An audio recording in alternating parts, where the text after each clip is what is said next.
All right, good morning, everybody. Welcome to Houston Oasis. My name's Alexis Podman. We're really glad you're here with us today. I like to start all of our meetings off with saying a couple of our core values. Today, I want to highlight people are more important than beliefs, and meaning comes from making a difference.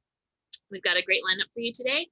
We'll have a couple songs from Abby Powell, and our main talk will be given by Princess Haley. After that, we'll go into breakout rooms, come back for some Q&A, and have one last song.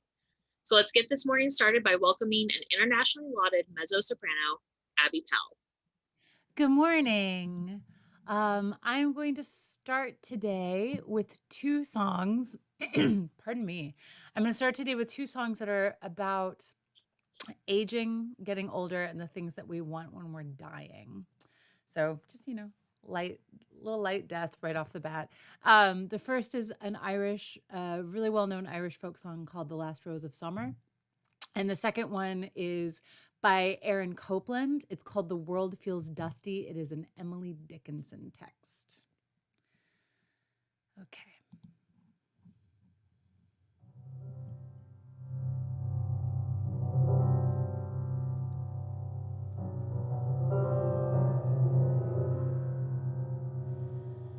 'Tis the last rose of summer left blooming alone. All her lovely companions are faded and gone. No flower of her kindred, no rosebud is nigh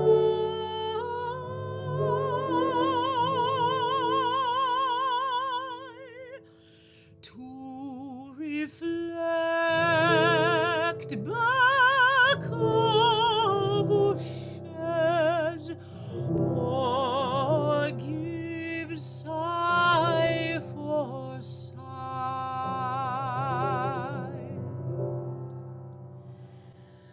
I'll not leave thee, thou lone one, to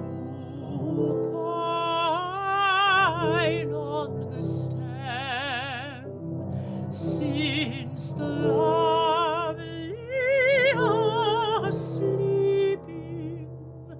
Go sleep thou with them.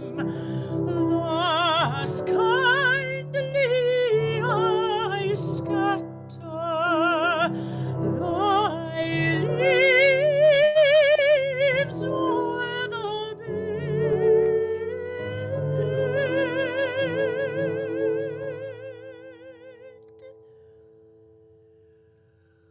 where thy mates of the garden lie senseless and dead.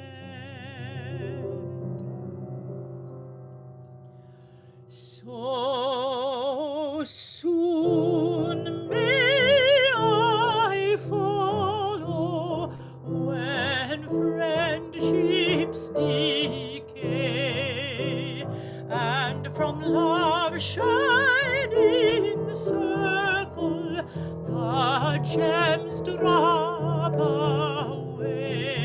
When true hearts lie withered and fond ones offlown,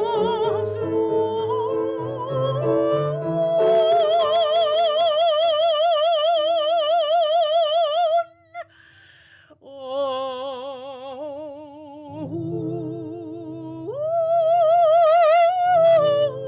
would inhabit this bleak world alone?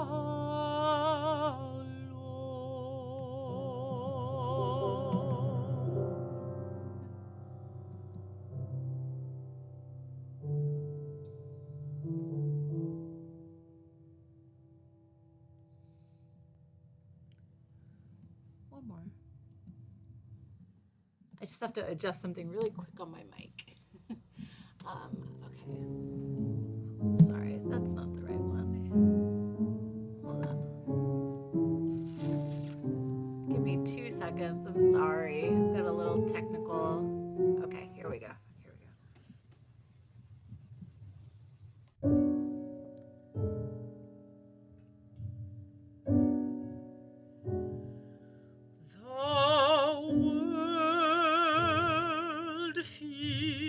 Dusty when we stop to die. We want the dew then on earth's taste dry.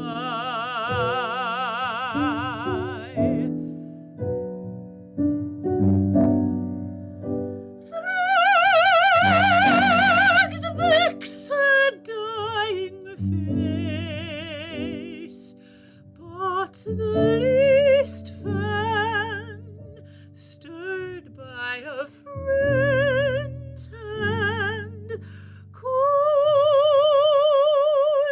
like the rain.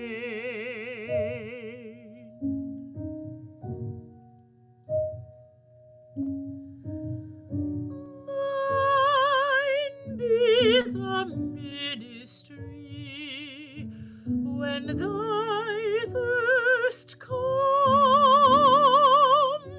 dews of thyself to fetch, and holy balm.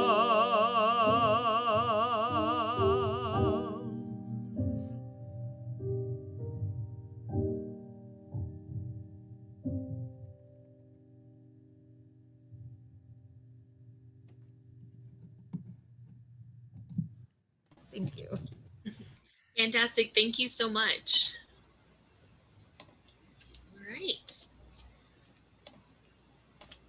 All right, so today our main talk is going to be given by Princess Haley. She's discussing the way people are the power to create behind the issues they face and how food can be a tool to create health, wealth, and social change. Princess is a proud Chicago native and has worked as a licensed trainer and educator in North Minneapolis for more than 20 years. She's a teacher, a mother, and a possibility thinker. At AFC, she is one of the founders and overseers of the organization's Individual Giving, Volunteers, and Community Engagement. She's passionate about working with families and children to build healthy foundations for lifelong learning. So please help me welcome to the screen, Princess Haley. Thank you. Thank you for having me. I want to say, first off, that we've had lots of international acknowledgement, especially after the NPR article. And usually I'm invited to speak, and people don't like to speak after me. They always say I'm a tough act to follow. I think I'm having to follow the tough act. Listening to Abby, I actually muted because I almost used all my Kleenex. I felt you in the warm up. It was really what I needed today.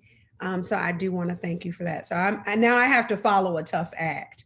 Also, I looked into kind of how you do what you do at Houston Oasis. And it sounds like the spirit of how you move and work with people is accepting and inviting of different walks of life and different issues as a way to try to find each person's individual solution. So I think that really sets up and aligns with our goals and our missions and our vision. And with that, I'm going to ask for you to start the presentation. I'm going to start out with a video. We did a great video that kind of really sums up everything. Since I only have so much time, we'll start with this video and then I'll fill in the blanks. All right, we're going to play the video.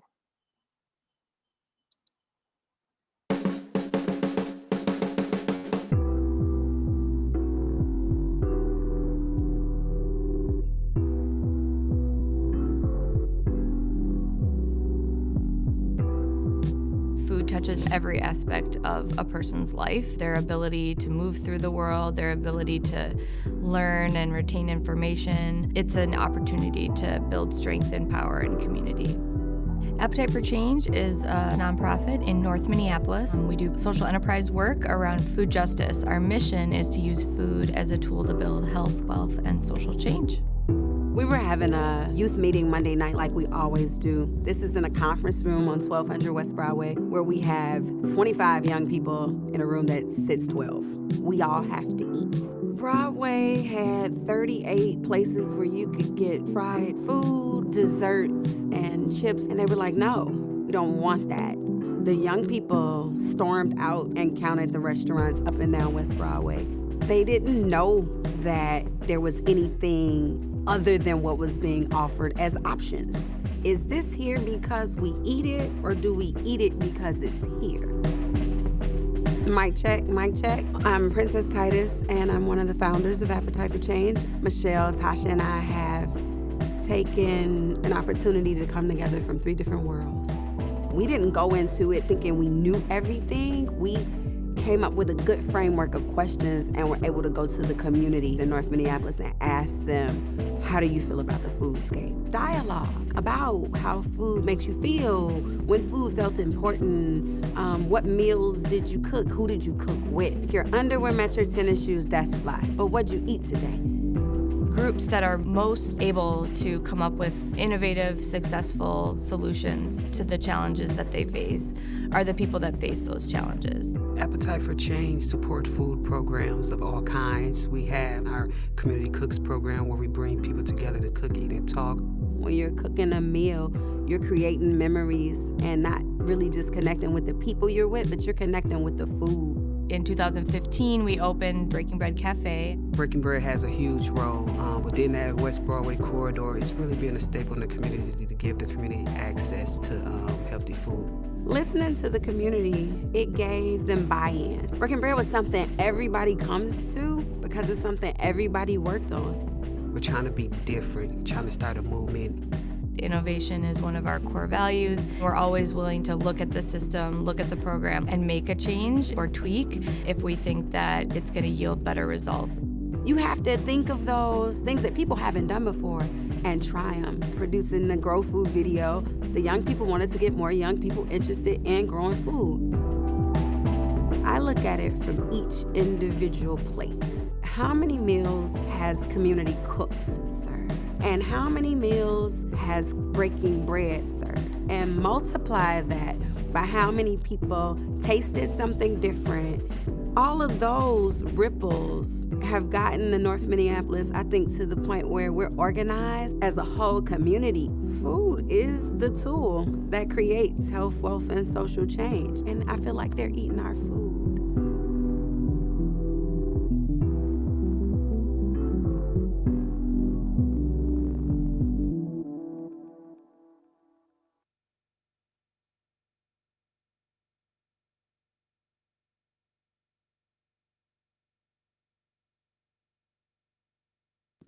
Okay, I'm unmuted.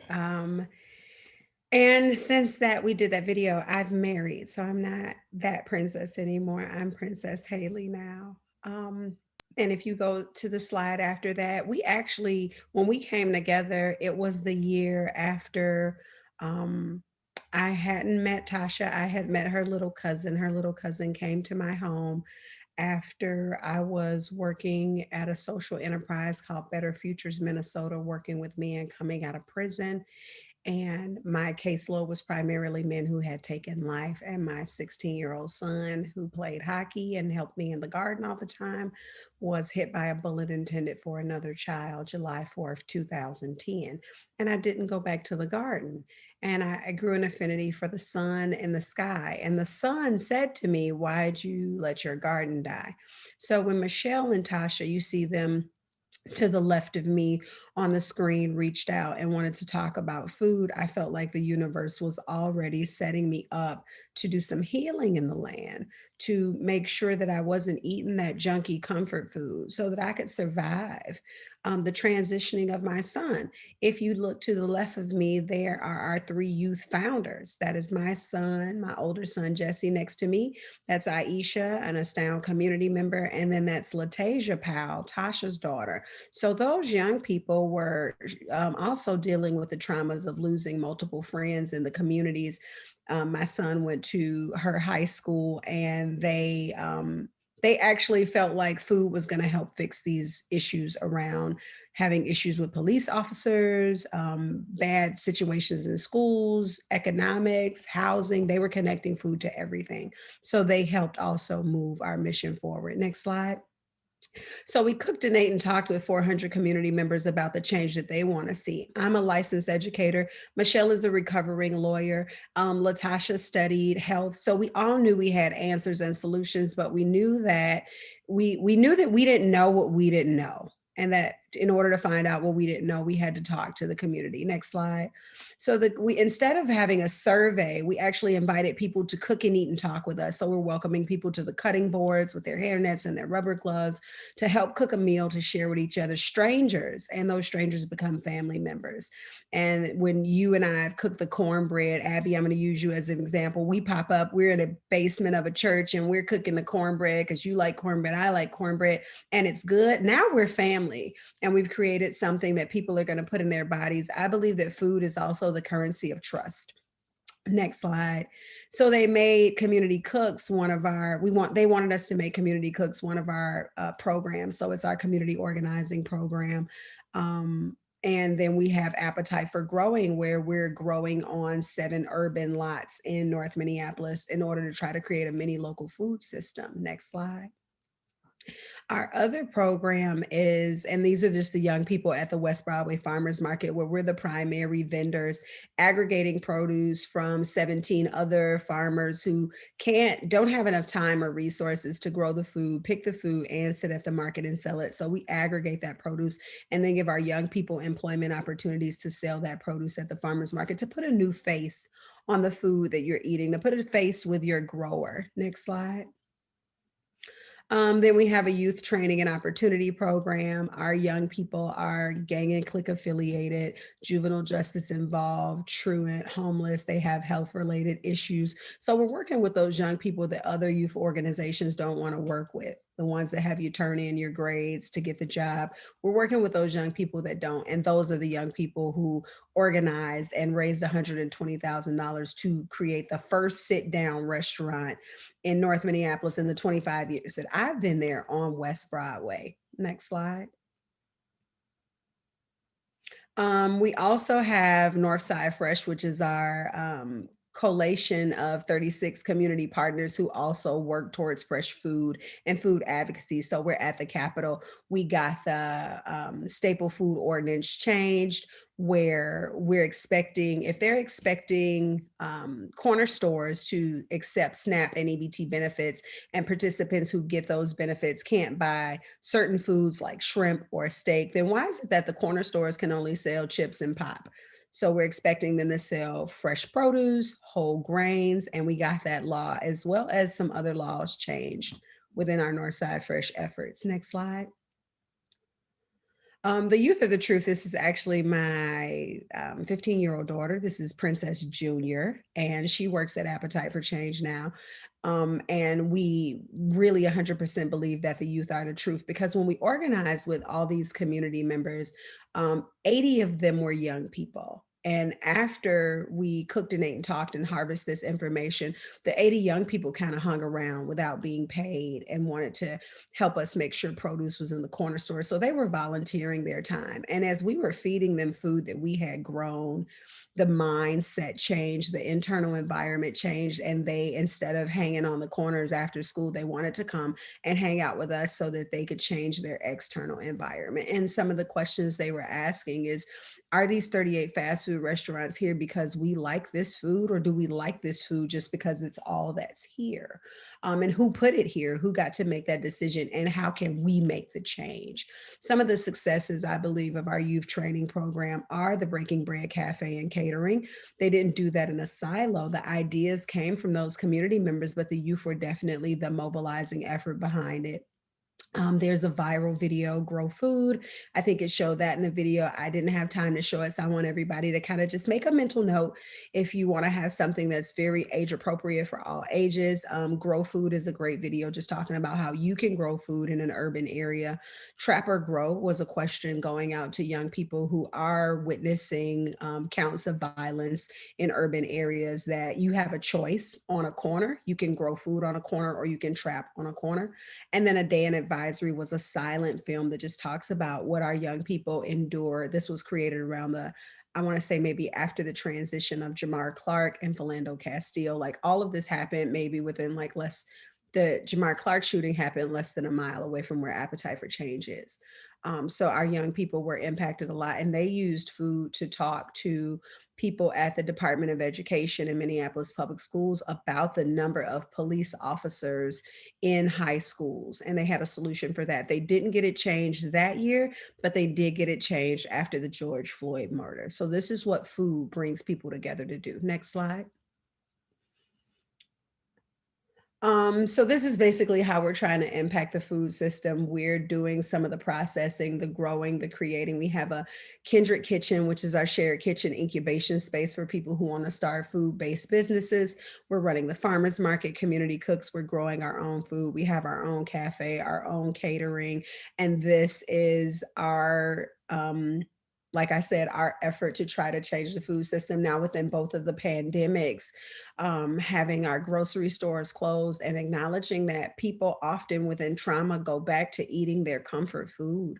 We saw that people weren't necessarily eating real food for real people. Next slide. So what we did was we created a meal distribution program where some places were giving out food, they were running out.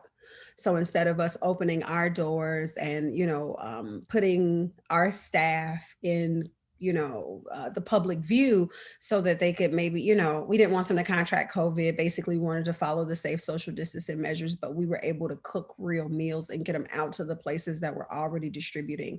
And to date, since COVID, we've done 190,000 meals.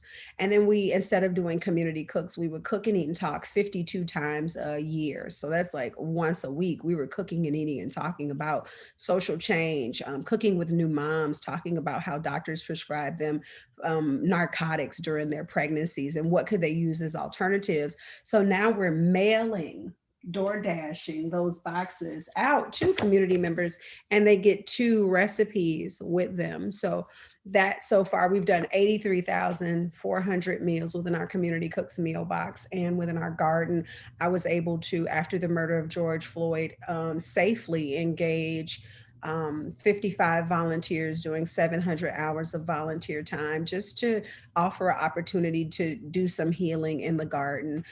Breaking Bread Catering is still going on. We have shut the cafe down, but we have reopened our restaurant that's in St. Paul, our sister city. So it's like twin cities, Minneapolis and St. Paul. Station 81 is open back up, and we've engaged 12 people in our youth training opportunity program because we found that after COVID, they didn't have work. They had to go get jobs somewhere else because these young people are helping keep the households going. They're helping pay the bills. They're not just buying tennis shoes. And so when those young people didn't come back, we had a few young people who were actually in some tough places during the rebellions. And so we started to embark on training around healing circles and intentionality for them. Next slide.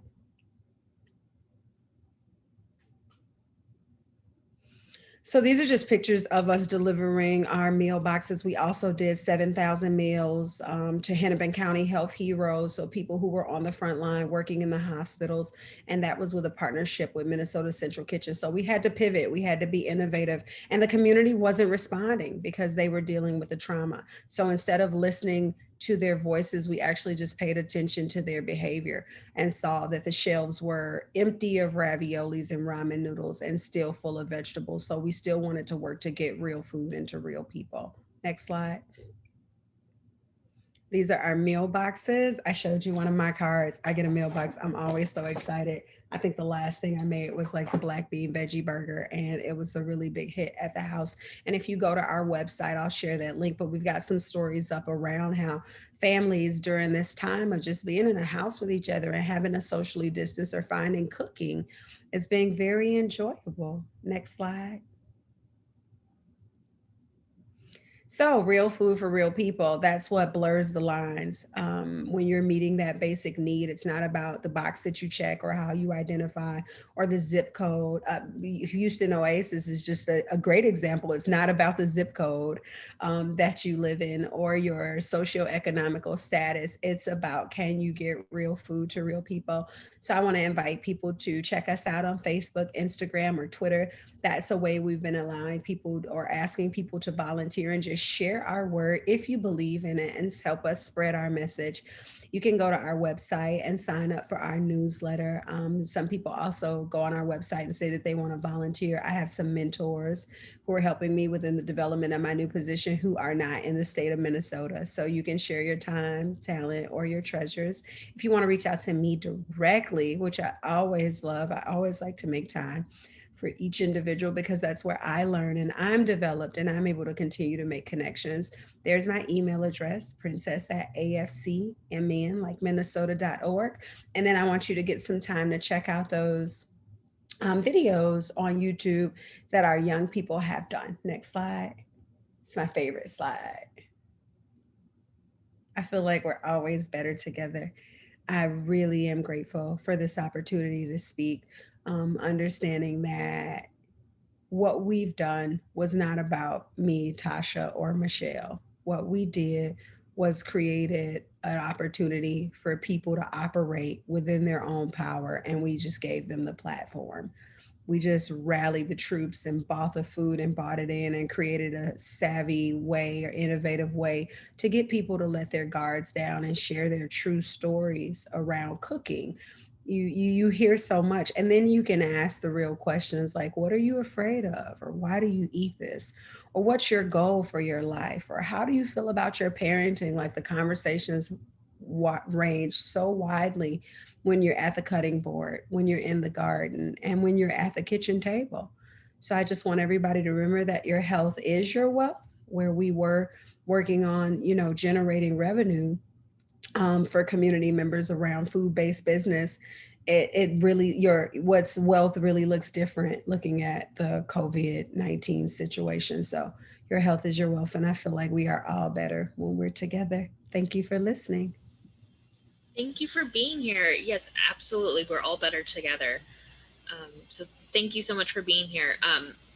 We do want to do some Q&A time, but what we typically do is we do a breakout, go into breakout rooms real quick, give people a chance to kind of refill their coffee, go to the bathroom, talk, say hi to people. And it's also a really good time for people to kind of come up with some questions, especially those that are watching us on Facebook. So before we come back for Q&A, Princess, we're going to go to the breakout rooms.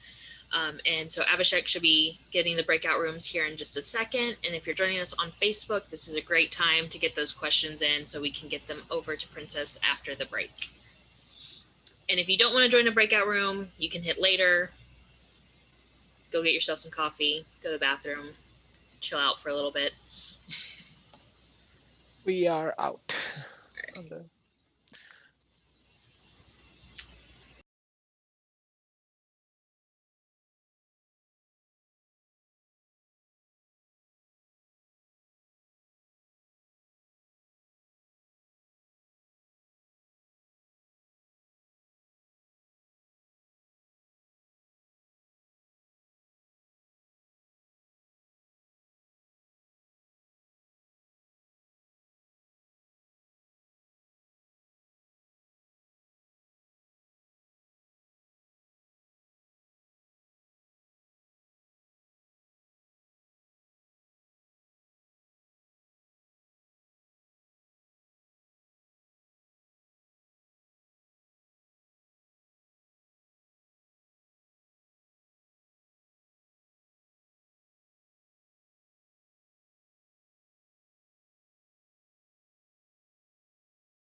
right, welcome back, everybody.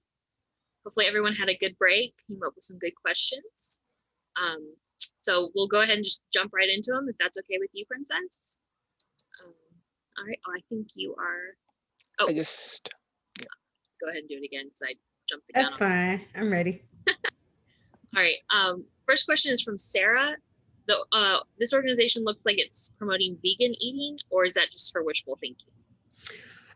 We meet people where they are. And I want to say in one of the breakout rooms, we talked about the recipe we were eating, the stuffed bell peppers, which are primarily, stuffed with like rice and tomato sauce and ground beef and topped with cheese. But those bell peppers were grown locally. The people who were there cooking them, grew them at the garden or volunteered at the garden. And then we did a brown rice. And then the tomato sauce that we put on top of them were tomatoes that we grew. And we didn't add meat because we gave the community the chance to have cheese. So we're not promoting any type of eating. If I can get you to try a cup of water instead of your soda, if you even notice in the video, while a young lady's eating, she bought in her own juice.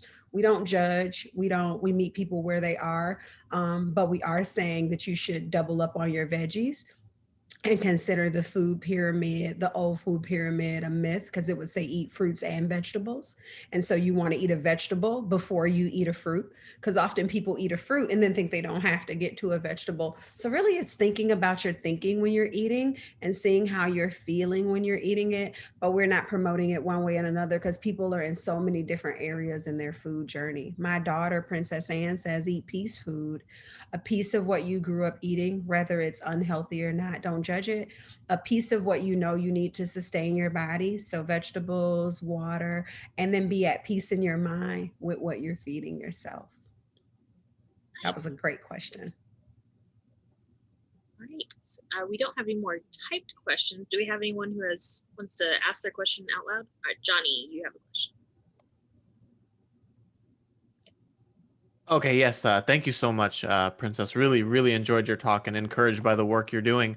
I wanted to ask, food is so cultural. There's people who just eat what they know. And I know my culture, like there's no version of like low fat or low calorie or low sodium or low sugar. This just doesn't exist. And anything that isn't really embraced or accepted by the culture or the community. How do we go about changing the culture of food and what people have just always known and get them to do something that it sounds very radically different to what they've been doing? And thank you for sharing that, because we did have an opportunity to cook and eat and talk with, we have a really large Somali population here, and they were just 100% sure that we would not be able to make their food any healthier. And so what we did was we got rid of the word healthy, because when we asked people, they felt like healthy came with judgment. So like you were saying about your food, it doesn't come with this low fat version or low sodium version, but you can use Himalayan sea salt, or you can use smoked sea salt. You don't have to use iodized salt. If you want to lower, if it's something you're going to deep fry and you like that crunch, you can do a pan sear and still get that crunch. You can use a different type of oil. If you're going to have like when I fry fried chicken, we have string beans, we have baked yams, we have salad, and they're like, fried chicken with all these vegetables, like you got to balance it out. Knowing that even when you think about your meal, traditionally, we would be growing our food. So we would exercise before we would eat, because we would harvest the food and then we would cook it. So we would engage and laugh and then we would eat it. So just even thinking about incorporating in some type of physical activity before you eat foods that don't have the lower fat version, moving from a dairy-based milk to a nut milk or a flax milk. We make those, we went on a journey to all make milk at home. All the founders did, and I made almond milk, and we did cashew milk, and then I had like cashew flour, and then I made like homemade pancakes with like just bananas and cashew flour, and that was great. So just those little bitty steps, it's like plate by plate, bite by bite. What piece do you want to increase? What piece do you want to remove? Without judgment. So you can't feel bad about anything. So it's not that you're trying to be healthy, but you're eating to live and not living to eat. So that's just great advice for, I think, everyone. And I think I saw Richard raise his hand. Yes, thank you, Princess. That was an excellent talk, and you're doing excellent work up there.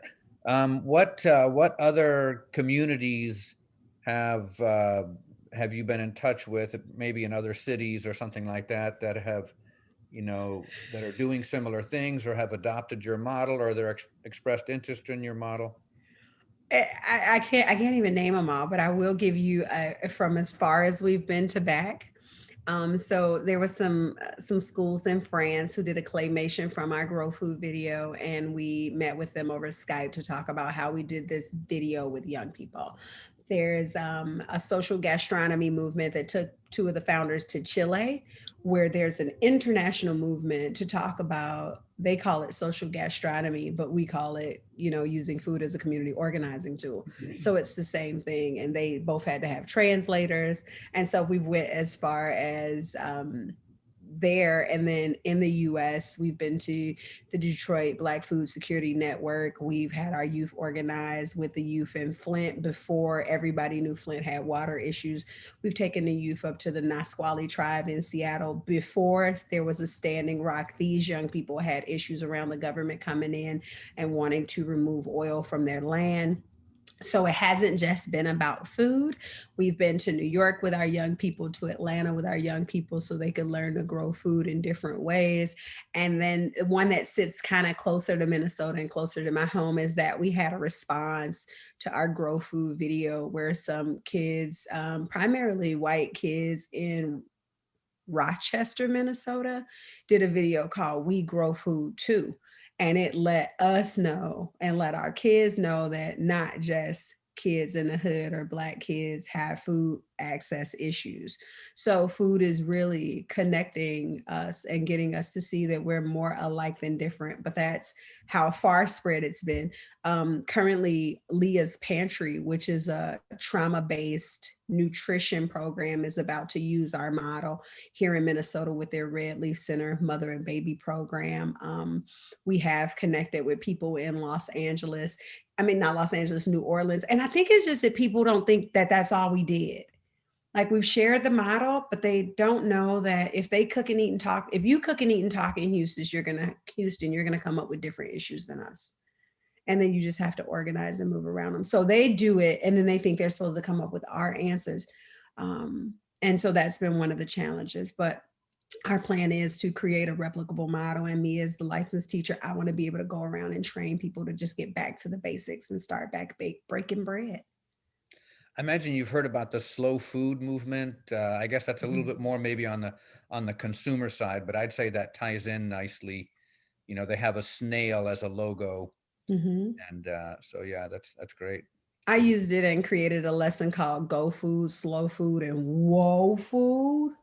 Like, Go Food are your vegetables and your waters. You can go and eat as much as that as you want. Your slow food is like, okay, the bread, all right, the white rice. And your whoa food is like your once a month food. So I have heard of that and took it and made it into a cute little activity for the kids to be able to sort and just think about monitoring what they're putting in their body. Like, Takis are definitely a whoa food. They're probably a no food, but But there was a whole slow food movement. I mean, there was an actual movement called the slow food movement. Yes.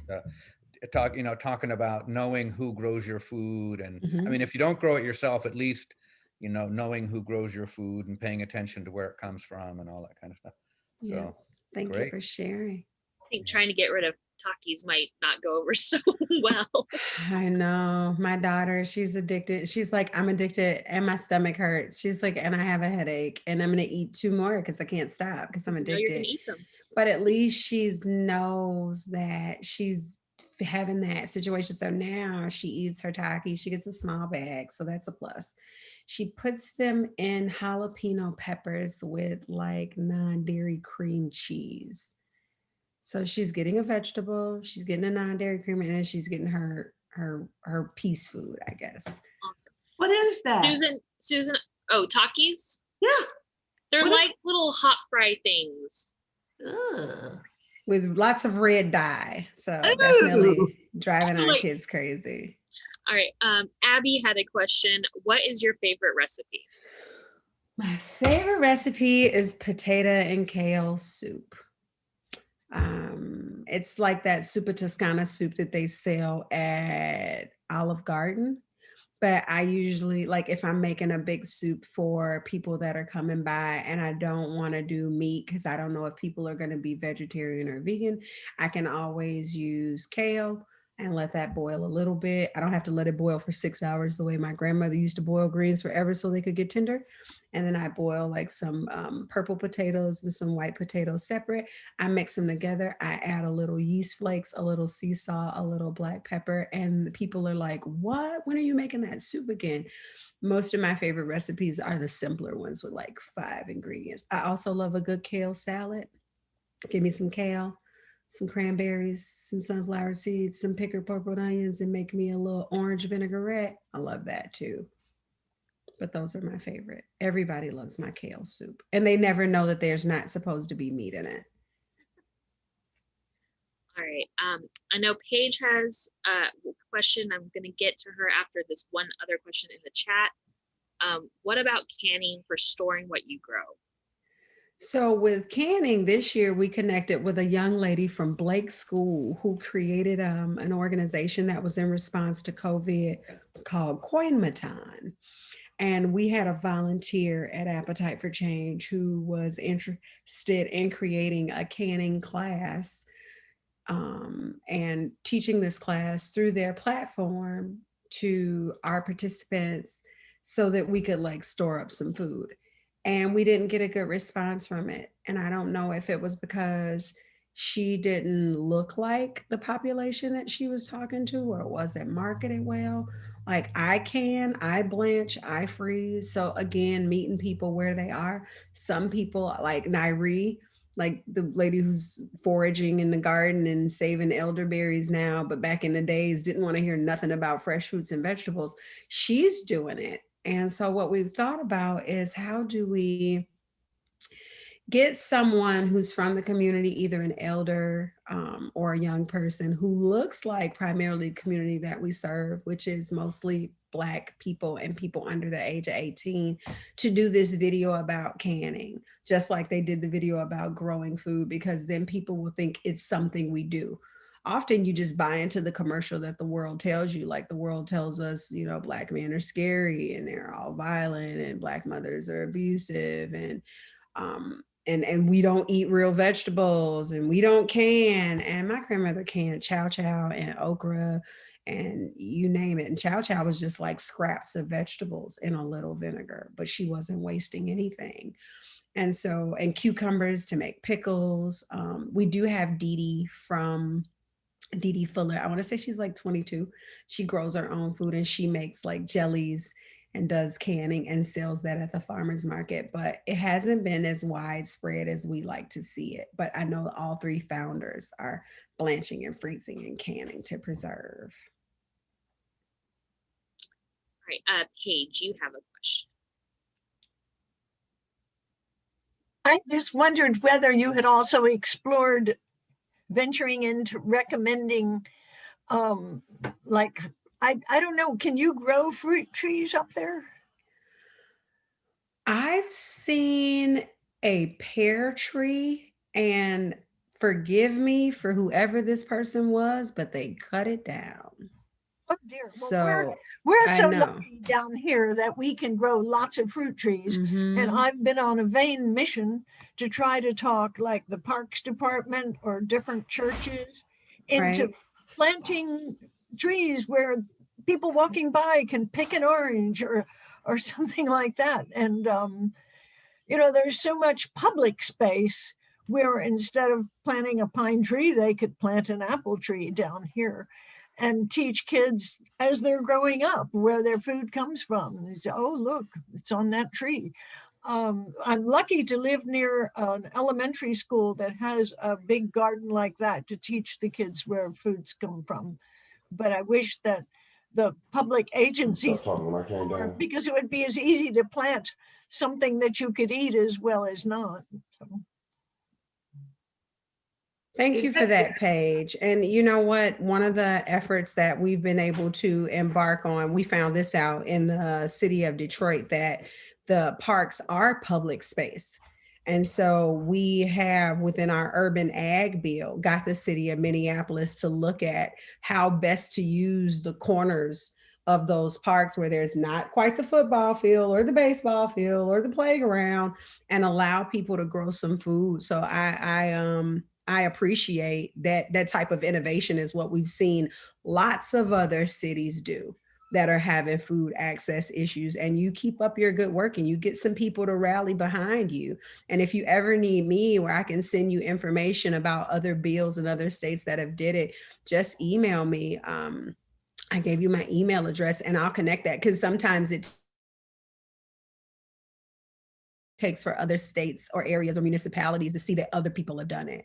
And I'd love to share that with you because lots of people All right, have I done think it. we're going to do one last question. We've got Lindsay, who asks if the youth run programs are still going strong through the pandemic, and if you think those kids will stick around to help the organization grow. Oh, our poor babies, our poor youth are actually, they are getting our meal boxes now. Like I said, they're with the issues that they already come with. We found out because we were just servicing the broader community with the meal boxes. And then I'm like, how much does a meal box cost? Like $33.70 for like 8 meals. You know what I mean? For 2 meals for a family of 4. So that's like 8 meals in a box. Like, first of all, let's start meeting our youth's basic needs. We used to train them to be our labor force, make sure they knew how to grow food, make sure they knew how to cook, make sure they knew how to facilitate community cooks events, make sure they knew how to talk to legislators. And after COVID hit, like I saw like the people who needed the most help was our younger people, and they weren't saying it. And then after the murder of George Floyd, we would go to meetings and say, how do you feel about the murder of George Floyd? And my daughter would mute and she'd lose her mind. Like, I'm tired of talking about it. It's hard. I can't go to school. I probably won't grad. Like, their future looks really grim to them. So we've got 12 kids now in our program. We are providing their families with meal boxes. Me, I'm an individual giving, so I'm making it my goal to see if I can get people to like say they're going to sponsor a youth and make sure their family gets meal boxes.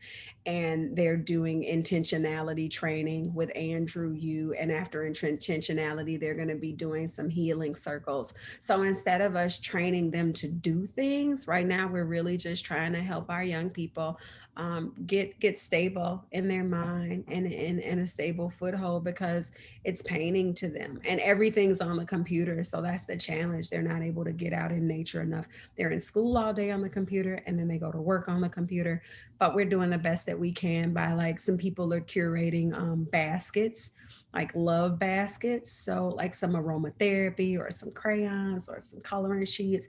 And we're just dropping them off week by week. Like, we'll get some stuff and then we'll just drop it off to the next youth on the list to try to keep them encouraged and motivated. I do think they'll hang around, especially when they find out that we're reopening Breaking Bread Cafe in the spring, because that was their thing. That was their foothold. That was their, like, this is the best thing young people have ever done in North Minneapolis. And then the next year's group of youth was like, we're going to drop a viral video because we're better than your restaurant. So there's like this camaraderie that's there. And we're also looking to reach back to all of the youth who were in alumni just to see how they were doing. Because we've serviced over the past 5 years, we probably serviced about 162 kids total. So we're going to start to reach back out to them and see how they're doing. That's awesome. That's awesome. Thank you so much for being here today. Thank you for having me.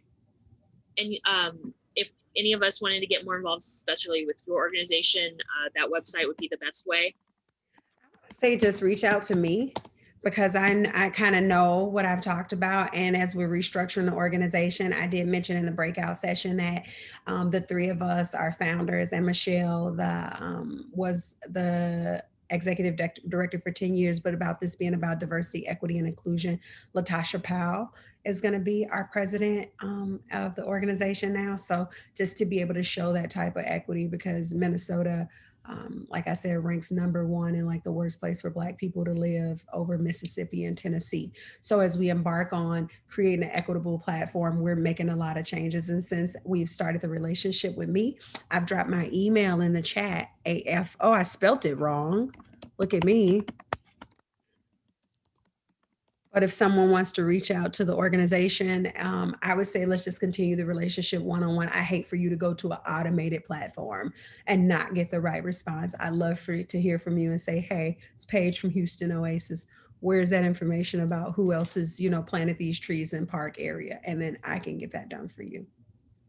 Awesome. Thank you so much. Great. Thank you for having me. We're really glad that you were here. I think the work you're doing is fantastic. And again, thank you for being here today. All right.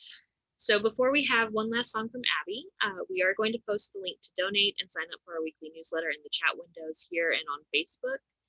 While we are no longer meeting in a physical space, we are still paying musicians, still have some fixed expenses. So if you like what we're doing and you are able, please consider donating. And with that, we'll have one final song. Hello. So my final song is a little happier than the first two. So this is a James Baldwin poem called Some Days, and it's about how sometimes things suck and sometimes things are great, but there's, you just have to keep on going. So this is Some Days by Steve Marzullo, and the text is James Baldwin. I'm just pulling up the track, sorry. Just give me 2 shakes of a lamb's tail. Here we go.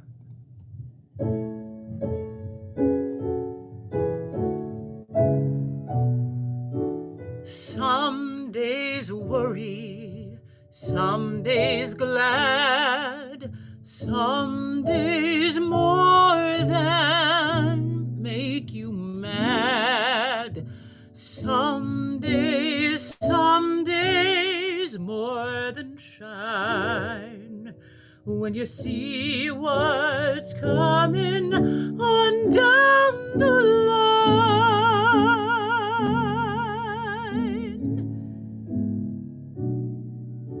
Some days you say, no, not me, never. Some days you say, bless God forever. Some days you say, curse God and die. And the day comes when you wrestle with that lie.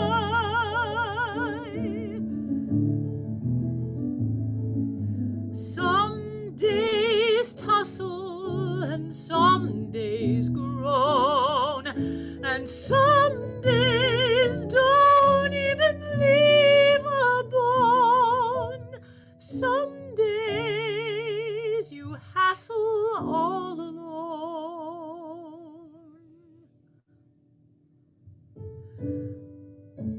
I don't know, sister, what I'm saying, nor do no man if you don't be praying.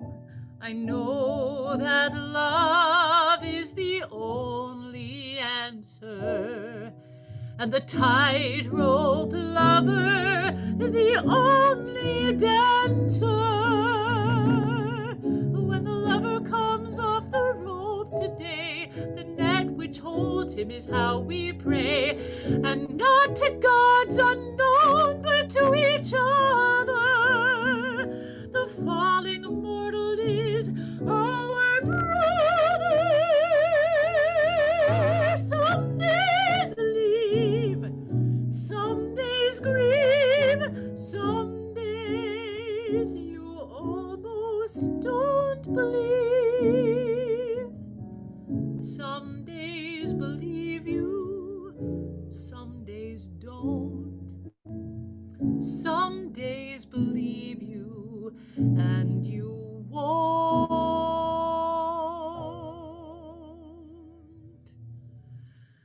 Some days worry, some days mad, but some days more than make you glad. Some days more than shine.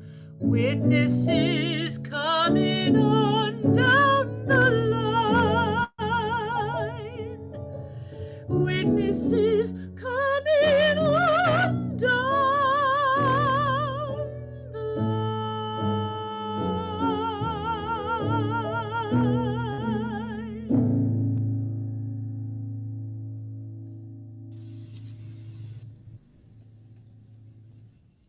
Thank you so much. It's beautiful. All right. Thank you everyone being here today. A special thank you to Princess and Abby for being our speaker and musician today. We really appreciate everyone showing up, especially almost a year into this pandemic. We're glad you're all here with us today. And with that, we will see you next week. Don't forget, we do have another coronavirus conversation tonight at 8 o'clock back on Zoom or on Facebook Live with Drs. Richard Andrews and Will Judy. I hear Richard's going to be talking about some of the one of the new shots that's hopefully getting approved here soon. So that's fingers crossed. And stay in touch with us. Sign up for our email list. Check us out on Facebook. Meetup, however you keep in touch with us, and stay safe out there. Have a great week.